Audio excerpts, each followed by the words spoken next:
Hey, shalom, shalom, shalom. This is your brother Quadar of GMS Gulf Coast, and I'd like to start by giving infinite honor and prayers to the Most High and His Son Yahweh, Ba'ashem Yahweh Shai, Ba'ashem Rekah Quadash. Double honors are given up to the apostle elders of Great Millstone, men who have labored and suffered in this truth for over 30 plus years, making their lives and their bodies a living sacrifice.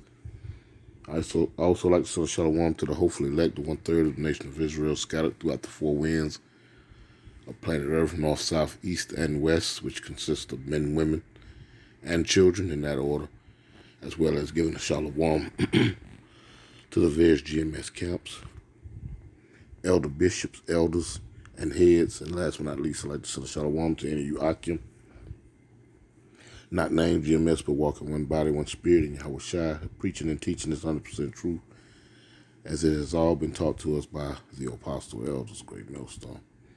To you all, shalom. And so I can't turn this fan down.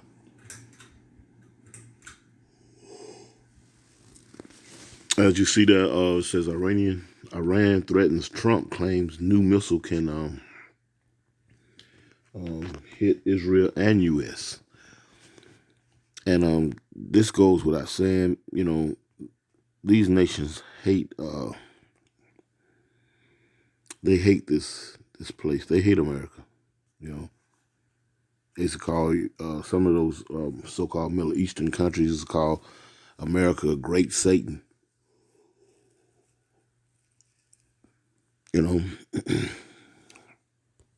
And they wasn't far-fetched for saying such things, because from over here, spawns democracy and all kind of abominations and wicked foundations and, just the scum of the earth. This place breeds the most vile of the vilest things that this world, this particular time has experienced, you got immorality at its all-time high, the fact that you accept all types of immoral behavior, whereas they make it law, stemming from fooling with children to fooling with same genders, same sex, to even going beyond that, dealing with animals, man. It's just, and all that extends from this place here, Babylon the Great, a.k.a. otherwise known as America.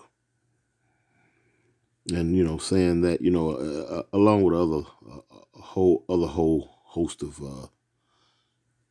lies and wicked inventions that this place have invested in. But just come across my feed and just through the spirit, just want to speak on it real quick. Adawan Ratazar, Lord wills, this is not too long, but I want to play a few clips going into,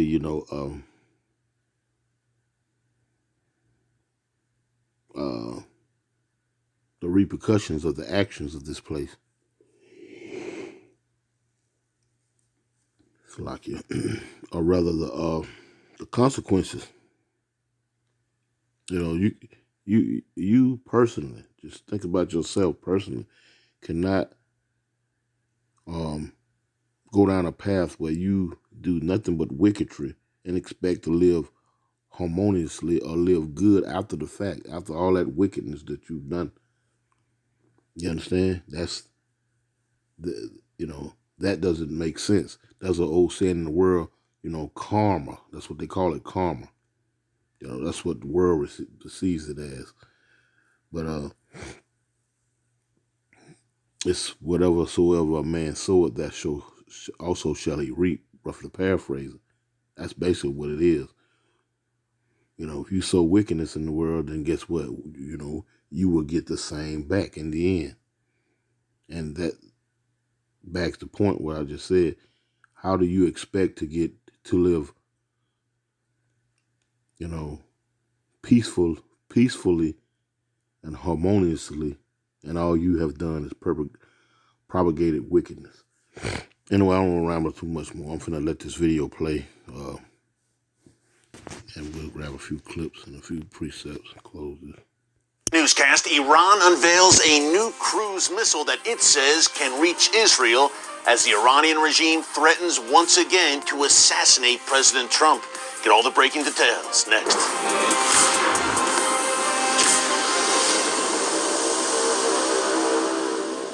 Hey folks, Eric Stakelbeck here. Welcome to the Watchman Newscast. It was a very busy weekend for the Iranian regime, not only threatening to assassinate a former U.S. president, but unveiling a new cruise missile that it says can reach not only Israel, but U.S. ships in the region. Folks, this is the kind of story that the mainstream media is ignoring, but we are covering it right here on the Watchman Newscast. That's why I encourage you to subscribe right here on YouTube and click the notification bell so you get alerts every time a new video is posted. This was a major story coming out of Iran over the weekend, and again, very scant media coverage. Thankfully, we've got the inside story for you right here on the Watchman Newscast. Let's start with the cruise missile.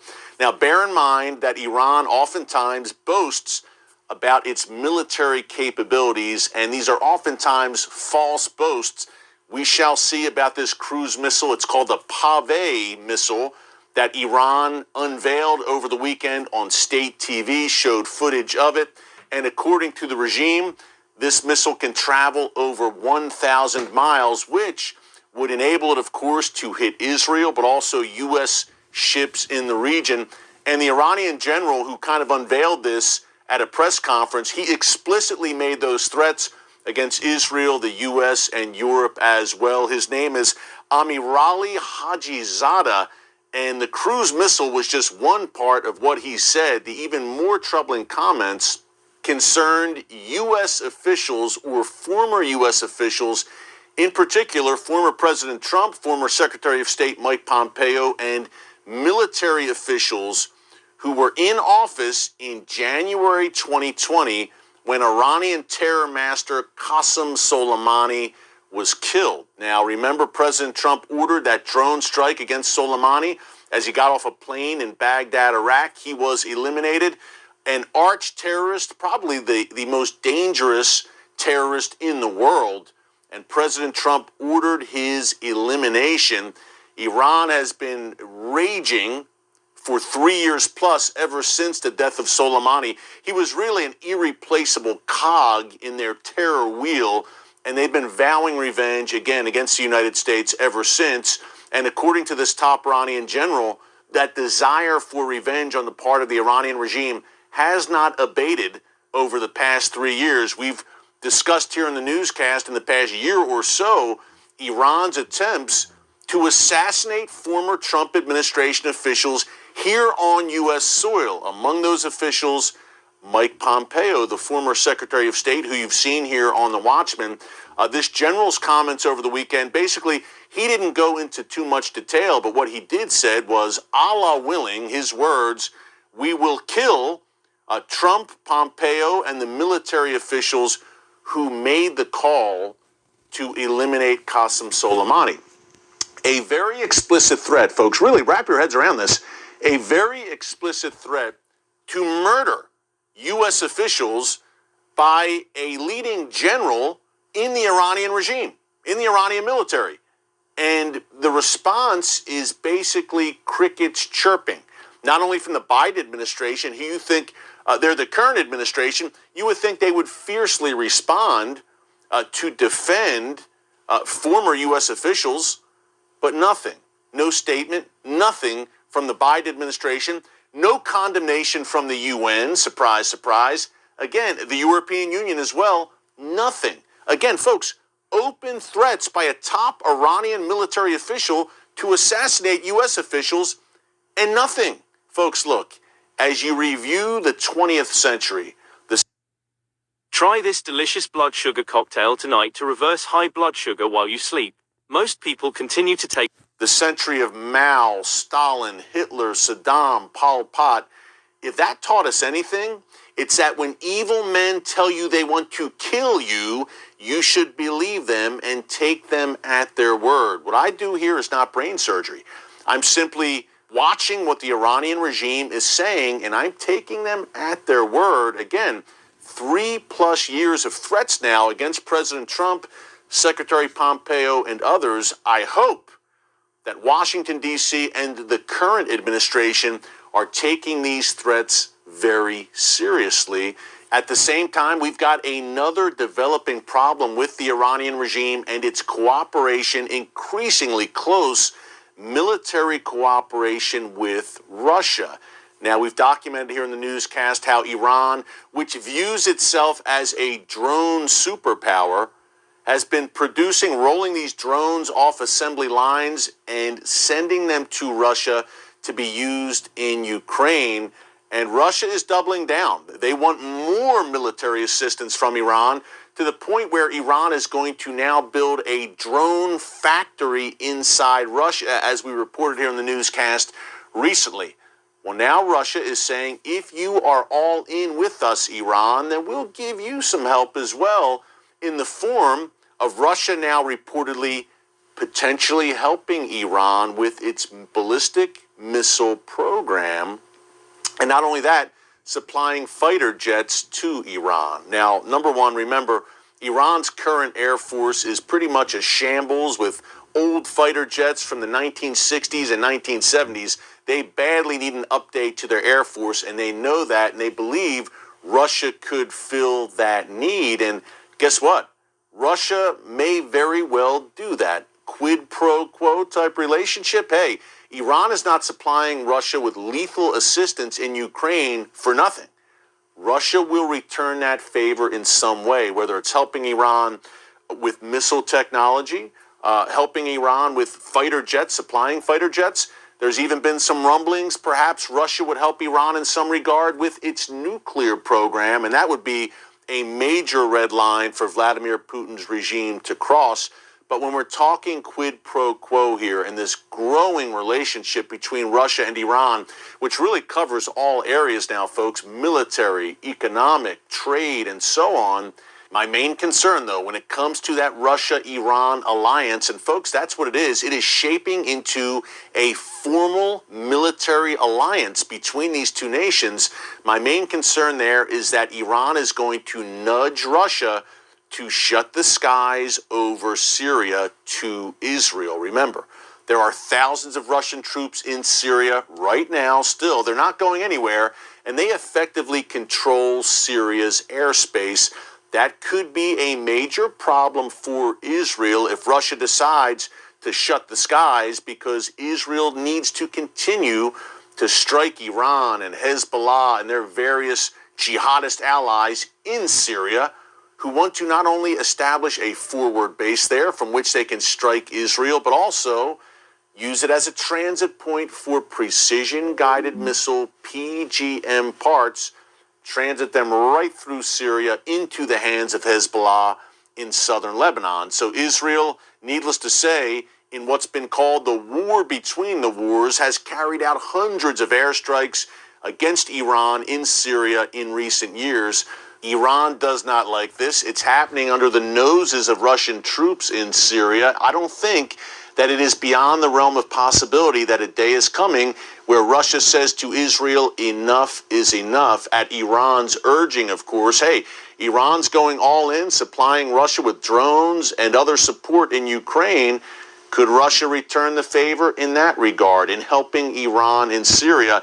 By helping, I mean telling Israel the airstrikes are over. And how would Israel respond to that? Folks, a very interesting dynamic right now. And this is at the forefront of the minds of Israeli leaders. That's why you haven't seen Israel go all in supporting Ukraine. They don't want to anger Russia and then create problems in Syria, because Israel needs that freedom of movement inside Syria to push back and ultimately eliminate the existential threat of the Iran terror infrastructure inside that country. So, folks, a very precarious situation right now. At the end of the day, Russia is aligned with Israel's greatest enemies. There's no way around it. Whether it's the Iranian regime, the Assad regime in Syria, Hezbollah hosting Hamas delegations in Moscow, there is no way around it. Let's be realistic. Russia is aligned with Israel's greatest enemies, entities that are devoted to Israel's destruction.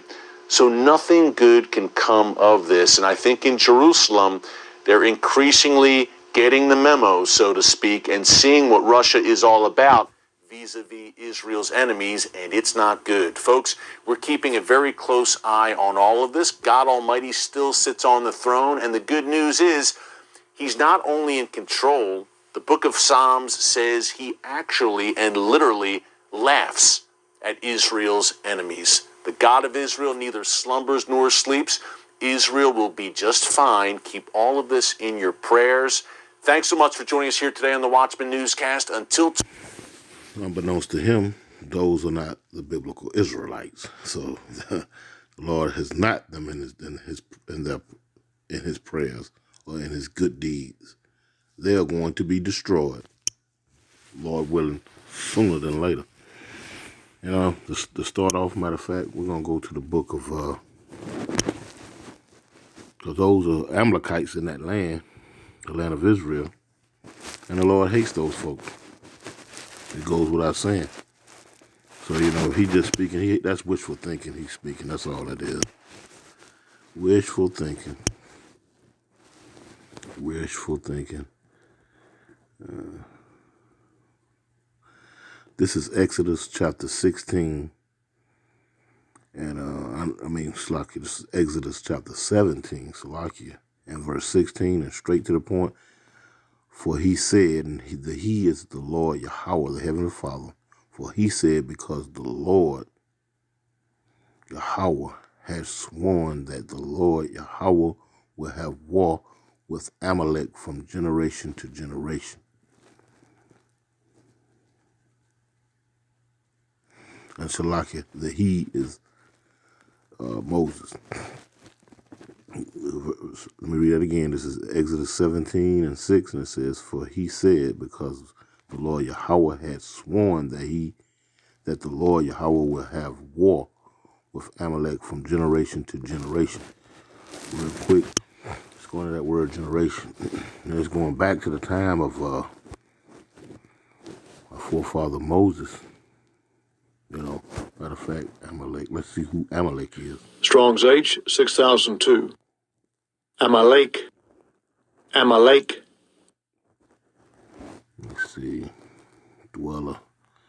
It says Amalek, dweller in a valley, son of Eliphaz by his concubine, Eliphaz, I can't say that, grandson of Esau. See that? So Amalek is the grandson of Esau. And through that lineage, that's an Edomite. Amalek is an Edomite, the top tribe of the nation of Edom. Esau, Edom. You know, grandson of Esau, the progenitor of a tribe of people in southern Canaan, the descendants of Amalek. Let's see, descendants. Look at it. It says right here in Strong's definition, it says a descendant of Esau. See that? Also his prosperity and their country, Amalek. So we're talking about Esau. And the Lord said again, let's go back. Let's go real quick. And it says generation, real quick. Strong's H, 1755. Door. Door. And you can see And the form just below that, door. Door. You can see just above that says from generation, same Strong's number, H1755, to generation, same Strong's number, H1755. Now let's go and see what we get there. Period. Let's see, biblical outline of biblical usage, period, generation, habitation, dwelling, period, age, generation, period of time, generation, those living during a period, generation characterized by quality, condition, class of men, dwelling place, and habitation. Let's see, properly of time, an example, age, generation, also a dwelling age, evermore, generation, never ever, prosperity. Now, real quick, I want to look at something real quick. Let's go. Because he spoke about that, the Lord of Israel was going to protect them. But see, they're not the people of Israel. You know what I'm saying? They're not the biblical Israelites. Those are Jewish people, pertaining to sort of like, just like a girlish boy. He's not a girl, but he's acting like a girl. You follow what I'm saying? Girlish. Jewish. They're not the Jews. They're pretending to be the original Jews. Because this scripture here says in Exodus 17 again and 16, for he said, because the Lord Yahweh, all caps, talking about the Father, had sworn that the Lord Yahweh will have war with Amalek from generation to generation. And that's basically going into Esau, But I want to look at something real quick. I'm going to pull out of this.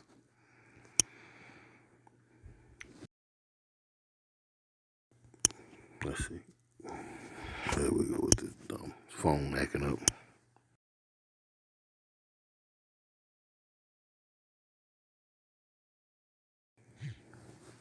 According to Wiktionary, from Middle English generation, from Anglo-Norman generation, Middle French generation, and their source, Latin generatio, from generare, present active infinitive of genero. To beget, generate. Let's see. Bring forth. Let's see.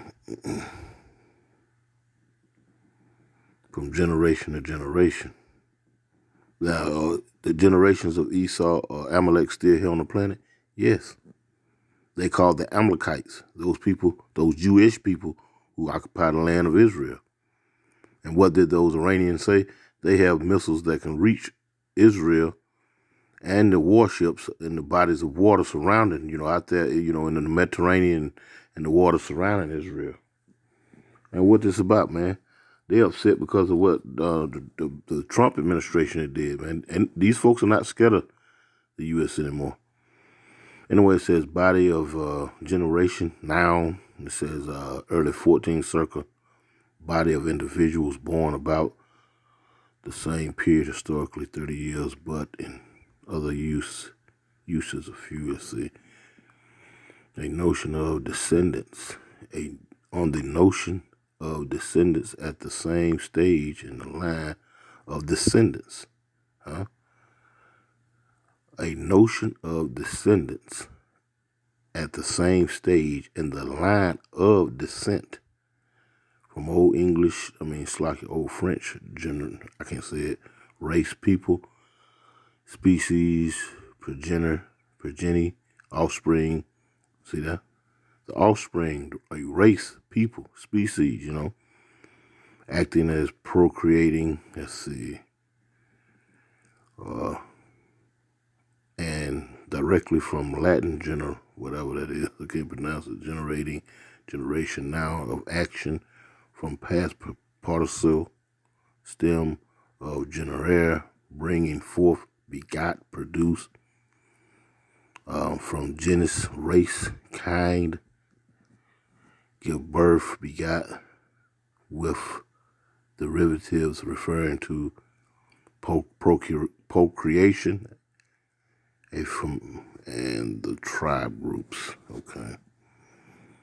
Let's see, process, procreation, process of being formed, state, being created, sexual intercourse. Okay. Children, descent, offspring, same, parents. I'm looking for, here it is right here. Generation gap in recorded by Slakia. Thought I seen something. But we get the gist of it. Let's see. Generation, the rest. really goes into the records. Gene, root meaning give birth, begot with. From, let's see, look at some of these synonyms. Engine, form part of.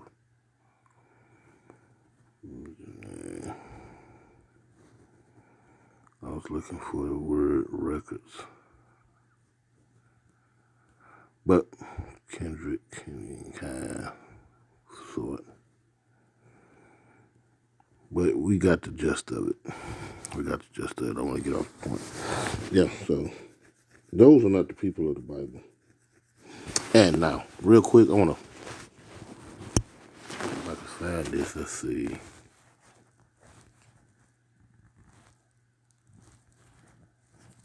Let's see.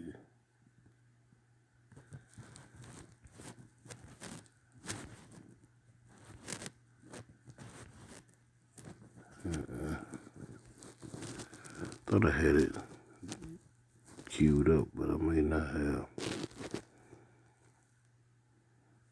No.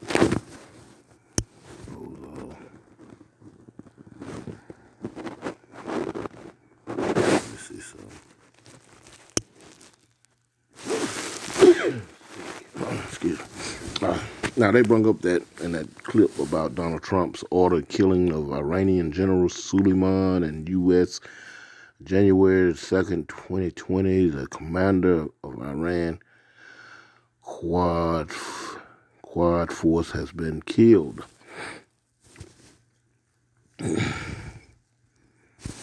see, let's look at this real quick. We're finna get ready to close out. This wasn't meant to be that long.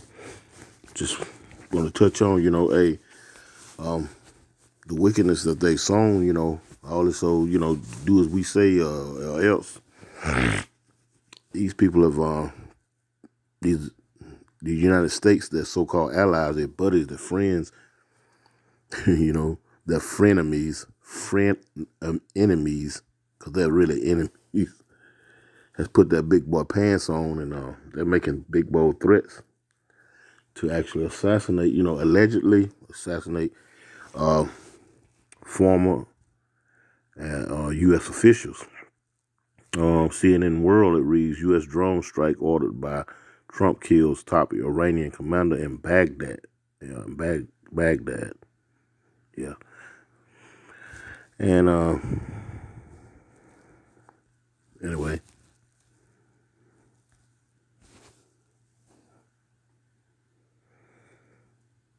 If it'll play. If not, we'll just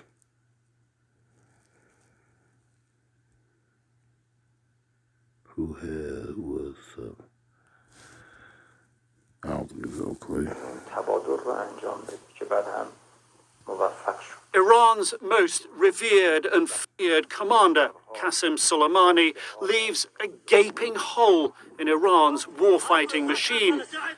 The theocracy's foremost fighter, killed in this devastating rocket strike, was both the brains and the brawn behind a coalition of Shia fundamentalist proxies loyal to Iran's ayatollahs across the Mideast. He began his warfighting in the 1980s, a young man in his 20s, rising rapidly through Iran's military ranks in the brutal Iran-Iraq war. At least 500,000 troops were killed, battles fought World War I style in trenches, chemical weapons used by both sides. Soleimani emerged, battle-tested, battle-hardened, a hero, soon after becoming a commander in the IRGC, Iran's Islamic Revolutionary Guard Corps. Within a decade, he'd risen again to head the IRGC's elite Quds Force. Following the US invasion of Iraq in 2003, Soleimani became Iran's point man, directing and dispersing funding to Iran's proxies killing US forces. A signature of their attacks in the early days was the deadly shaped IEDs, designed to pierce US Humvees' armor, spraying troops inside with molten copper. In 2007, US commanders had Soleimani in their crosshairs in Iraq, but didn't pull the trigger. The next decade, as war escalated in Syria, Soleimani was instrumental in keeping Syrian dictator Bashar al-Assad in power. Long before Russia came to Assad's aid, Soleimani, now a major general, was to be seen striding the battlefield, directing Iranian forces. He had become Tehran's vital overseas visionary, aligning the theocracy's expansionist agenda by directing proxies in Iraq, Syria, Yemen, and their massive partner, Hezbollah, in Lebanon. In the past few years, Tehran had cultivated Soleimani's image at home. Supreme Leader Ayatollah Ali al-Khamenei, in a rare display of largesse, awarded him high military honors. The regime was reinforcing his status as not just a war hero, but a national hero. There is no one of his iconic status waiting in the wings to replace him. Iran is weakened without him. Nick Robertson, CNN, London.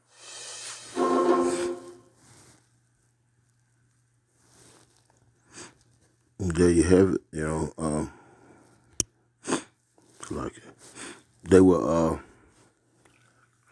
at least U.S. intel says, without that leadership, that they're weak. So Iran is weak. And so they took the gamble. Because, these people over here in the U.S. and the West, they think that they're untouchable anyway, They truly believe that they're untouchable.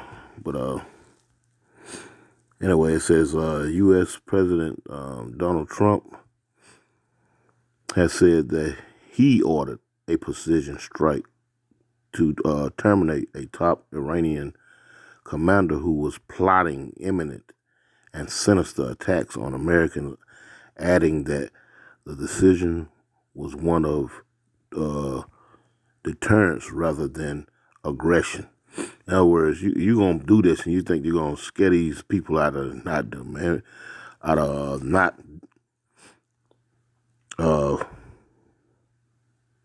doing anything in retaliation.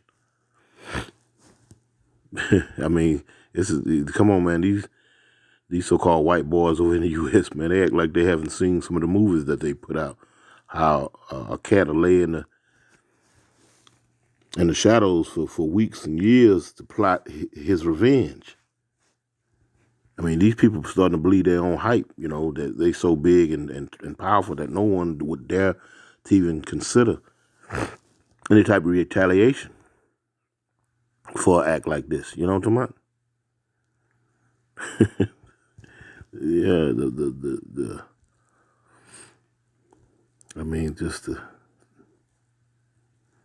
these so-called white folks over here are just insane. It says, we took action last night to stop a war. With that sentence alone, that's a lie. We took actions last night to stop a war. But on the contrary, you actually dug yourself deeper into an entrenched war with these Eastern nations, Anyway, we did not take action to start a war. Trump said in a statement from his Mar-a-Lago resort on Friday, a day after a U.S. drone strike on a Baghdad airport killed Qasem Soleimani. And they do it in such a cowardly fashion, Anyway, he says later while at a Miami church for an evangelicals for a Trump event, the president said he was planning a very major attack, and we got him. We got him. It says attack, state terrorism, and unlawful criminal act.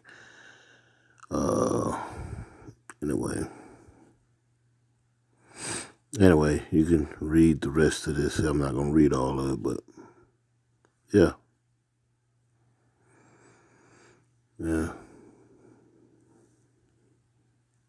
I'm just strolling down here just in case.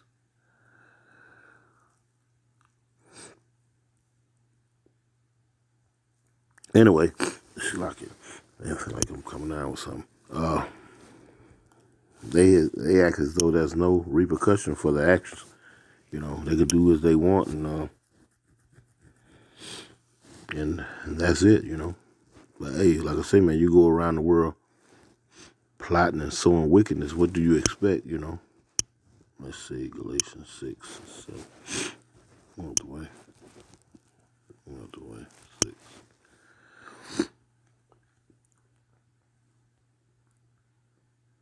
This is Galatians 6 and 7, straight to the point.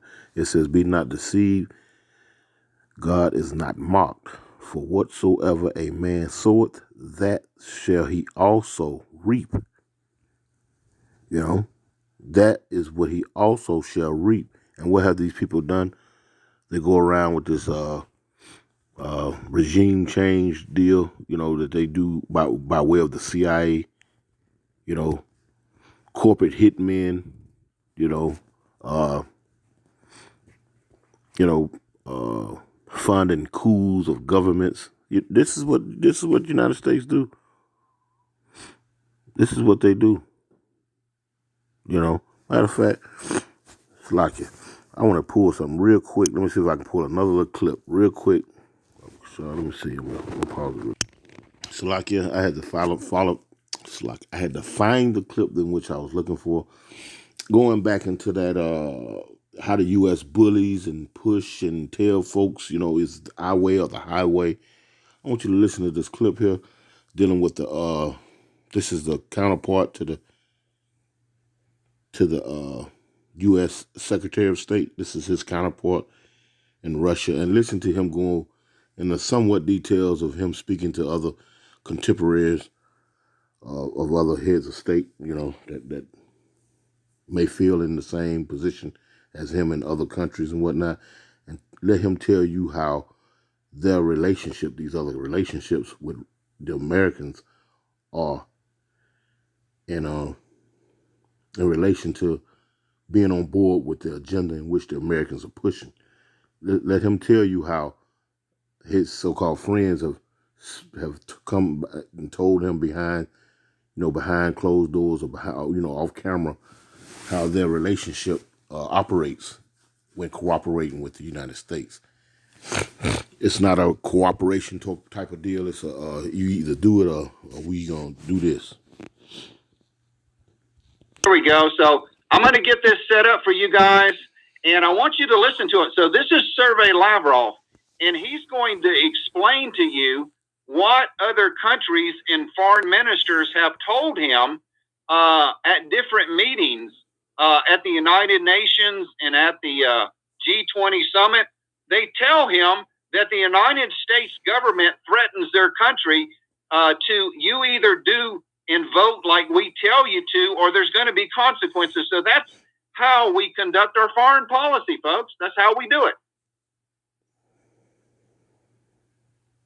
The developing world basically was silent until the West started blackmailing them, threatening them, sanctioning those who would not sanction Russia.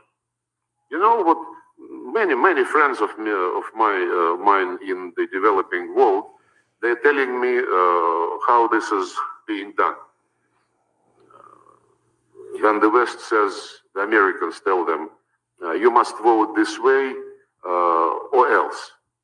And they say, okay, I will vote the way you want me because I believe this can be explained by the United Nations Charter and so on and so forth. But what do I get in return? And the answer from the Americans is, you would not be punished.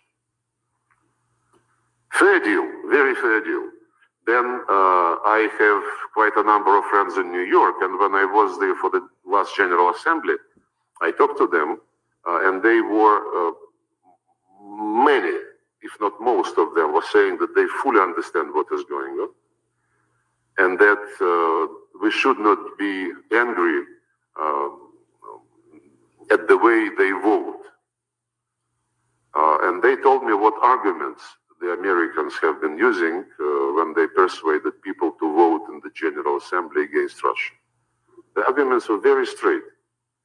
Don't forget that you have a bank account in such and such bank, and don't forget that your kids go to Stanford.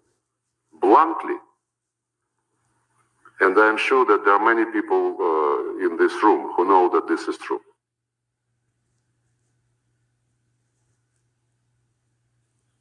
So that was Sergei Lavrov talking at a recent meeting, telling the audience what other countries, other leaders have told him why they vote against Russia at all these United Nations meetings and all these Security Council meetings is because our country threatens them. If they don't vote the way we want, we're going to sanction their country or punish them, folks.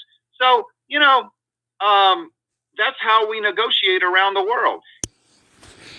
And that's the gist of it, Hey, don't forget that, you got children and you got a bank account. And what's the number one tool that the United States uses to try to impose their will on countries? Sanctions. Sanctions. And don't forget that your children, are enrolled in Stanford and these major colleges. A lot of people from the East come to America to be educated.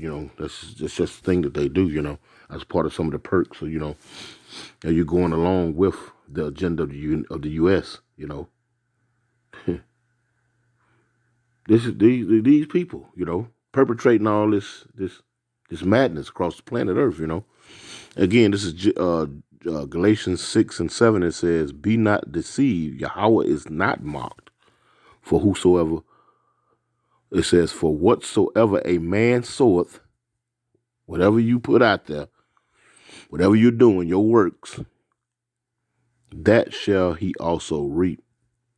That also what he shall reap. And I want to just check something real quick. I never, let's go into the word soweth and reap. Let's see let's soweth real quick. Strong's G, 4687. Spyro.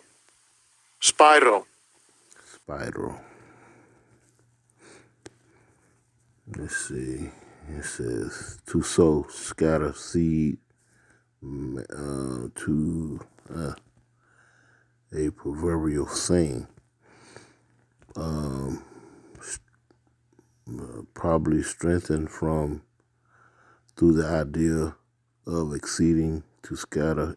Example, sow literally or figuratively, sow or receive seed. Anyway, let's go to another here. Let's see, which one is it? Reap. This just see what Strong's G, 2325. Therizo. Shall he reap. And it goes into reap, harvest, the harvest, what they've sown is what they're going to get. If you go out there and sow good apples, and a healthy bunch of apples, seeds, and you tend to it, and, then guess what? You're going to get some apples. But if you go out there and plant some some rose bushes with thorns and whatnot, you're going to get rose bushes and they're going to have a lot of thorns on them. If you just, what it is, if you go out there and sow some poison ivy, you're gonna reap poison ivy. Whatever you put out, that's what whatever you put your effort into, it's like that's what's gonna come back to you. That's what you're gonna reap. It says proverbial expression for sowing and reaping, cut off, destroyed, as crops are cut down, which with a sickle. Anyway, in the sense of the crop, to harvest, reap. Yeah, like I said, whatever you sow is what you should reap. And this man, especially this Western devil, this so-called white man over in the East, was Esau Edom by his biblical nationality, which majority of these people that we show on here are Esau Edom, whether they be in the East or West, they are all of the same lineage. They've sown wickedness throughout planet Earth. No one is to be spoken of in a good light, whether they be Russians, Iranians, Israelis, Americans, Englishmen, Swedish, Danish, French, German, You know, none of them are to be looked at in a good light, because what have these people done? Because they're all in cahoots with one another. You know, they have sown wickedness throughout the planet Earth. That's all they have, death and destruction. There has not been one good idea that has come out of the so-called white man's mind. Not one, you know. I'm going to grab a couple more. Because they're going to soon come to the point where they're going to be wanting to, let's see. They're going to be soon wanting to stop being wicked, you know. They're going to want to,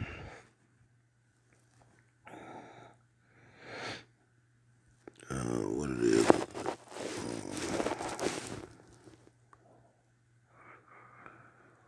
That's that scripture. Hold up just a second. Salakia.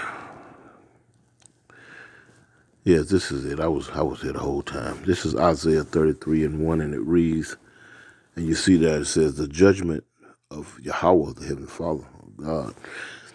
And this is, we're going to put this jacket on the United States, because it's going to come a time when they're going to see everything is against them. They're going to have to see the writing on the wall eventually, you know. And they're going to want to have a fair shake. But there's nothing fair about what they have done throughout the planet Earth. You understand what I'm saying? There's nothing fair. And they're going to be wanting to be treated in such a way, you know, with this fake-ass victim mentality that they're going to be perpetrating. Because that's all the United States does, is play the victim. But let's read the scripture anyway. It says Isaiah 33:1, and it reads, woe to thee that spoilest, and thou wast not spoiled, and dealt treacherously, and they dealt not treacherously with thee. When thou shalt cease to spoil, thou shalt be spoiled. And when thou shalt make an end to deal treacherously, then shall they shall deal treacherously with thee. So, you know, there's going to come a time when they're going to want to, okay, we're going to, you know, we're going to just sit across the table, we're going to hash this out, and we're going to stop all the debauchery and the foolishness. But now their track record has preceded them for generations. That's just another stall tactic while they try to get themselves together to try to get the upper hand again. So when they seek to try to stop dealing treacherously, then these other nations, what are you seeing now? You know, they're making open threats about assassinating, allegedly now, former U.S. officials and whatnot. So, you know, we're starting to see these things now, you know, unbeknownst to a lot of, you know, you so-called blacks, Latinos, Native Americans, because you don't pay attention to these things. It's not what piques your immediate attention, you know. It's not talking about Dracos and hoes and loud and rap labels and whatever, you know, it keeps you jakes up and moving around, you know, if it's not touching on that, you know, the latest hip hop reality show or whatever, you know, whatever. If it's not touching on those things there, then these type of topics, you know, for a lack of better words, they just go right over top of your head, you know. And these things do affect your bottom line. Each and every last one of you so-called black folks, you so-called Hispanic and Native Indians, you understand? These type of things affect your bottom line because, truth be told, you're in the crosshairs of all of this. And, you know, I know you can't make sense of that, but it is what it is. The bottom line is to keep you separated from your power. You know, it goes without saying, you know. Anyway, that's going on a little too long. Just wanted to touch on a few things. And with that, Lord willing, it was edifying. I'd like to end it by giving infinite honor and prayers to the Most High and the Son, Yahweh, Ba'ashem Yahushua.